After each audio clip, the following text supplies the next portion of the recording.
Hello everyone, and welcome back to my YouTube channel. In today's video, we'll be learning about adding and subtracting fractions. I did a video about multiplying and dividing them, and you guys seemed to like it. So I decided to make a video about adding and subtracting them. Now, this requires prior knowledge about prime factorization, so go ahead and watch my video about prime factorization before this one, so this one makes a little bit more sense. But without further ado, let's head on straight into this video.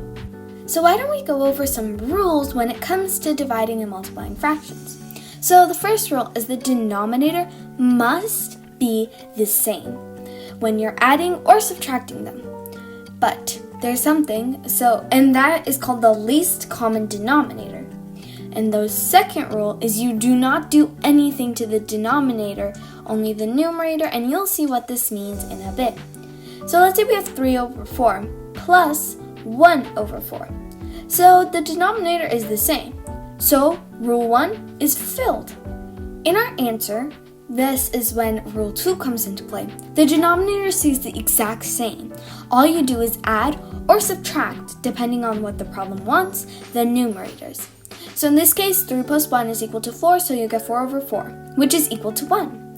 Let's say we have 3 over 8 minus 2 over 8. Well, here the denominators are the same, so rule 1 is also fulfilled.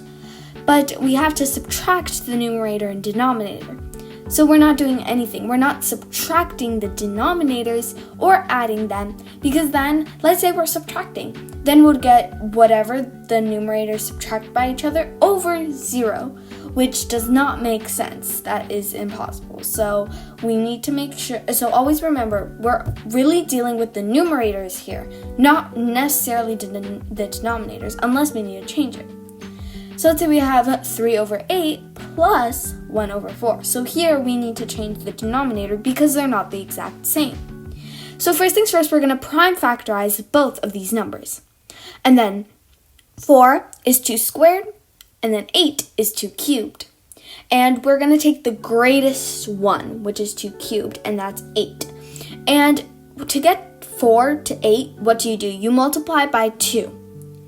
So what we're going to do is, in order to make the denominators the same, we're going to multiply the denominator and the numerator of the second one, that is not 8, by 2. And it's not necessarily that you're going to get the exact other number. This is just with this example. Sometimes you might need to actually multiply the numbers by each other. It just depends on the problem. When we add the numerators in this case, we'll get 5 over 8.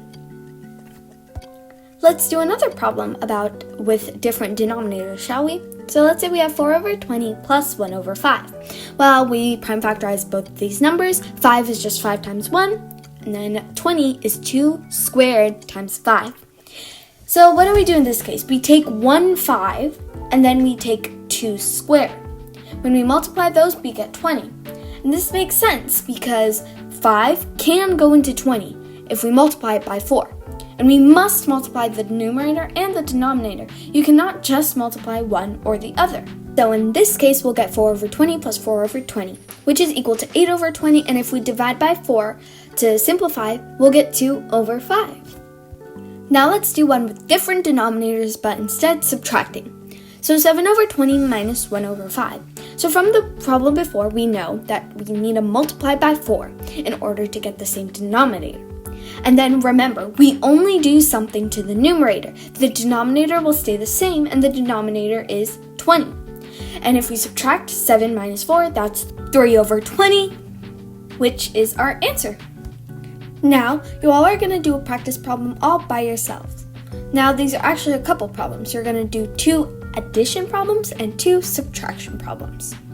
You'll be adding 1 over 5 plus 3 over 5, and also adding 6 over 25 plus 1 over 5. You will be subtracting 81 over 100 minus 9 over 100. And then you'll also be subtracting 22 over 50 minus 6 over 25. You will have 1 minute to solve all of these problems.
Did you do it? Let's check if you got the correct answer. So let's go ahead and do the first problem. The denominators are the same, so we don't need to do much. We just need to add the numerators. So then we'll get 4 over 5. For the second problem, however, we are going to do some more math because we do need to make both of the denominators equal. So the least common denominator is 25, and that's 5 squared, so go watch my video about exponents if you haven't already. So you get 6 over 25 over 5 times 25, because you need to multiply by 5 to get 25 from 5. And then let's go ahead and do the subtraction problems. Now the denominator is 100, so all we need to do is subtract the numerators and simplify in this case. If we divide by 2, we will get 36 over 50, which is its simplest form. Now let's do the last problem, which is 22 over 50 minus 6 over 25. So for this one, we do need to change the denominators so that they're equal. But